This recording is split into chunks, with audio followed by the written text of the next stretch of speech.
O mga master, meron naman pinadala sa atin na isang item master from TikTok shop mga master. Ito po yung salamin master na pwede pang fishing master. Kahit malayo po ang inyong bait ay makikita pa rin ito master. Meron po itong contra angle at zoom mga master. Goods na goods itong gamitin master. Galing po ito sa Mayo Soico mga master. So ngayon po bubuksan po natin ito mga master.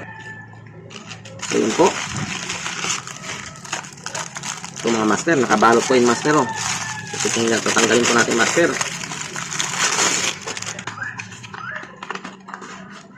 Ayan master, salamin po yan master. Yan master, paganda po yan master oh. Kasi parang mayroong mag-define glass master oh. Pang malayuan, pwedeng gamitin po master. So ito, meron pala ito siyang adjacent master. Yan, pero adjacent po yan. Tapos susuotin mo po yan. Kita mo po yung bait mo kung gumagalaw ba hindi. Yan po master. Yan po yung purpose ng salamin na ito. Para magnifying glass na style master, goods na goods oh. Yan po master. So ano hinintay nyo pa master? Check nyo na po yung yellow basket habang may stock pa. Order na po kayo master dahil sigurado magugustuhan nyo ito master. Check nyo lang po sa aking showcase master. Marami po ako mga item na iba't ibang klase mga master. So yun lang po mga master. Marami pong salamat.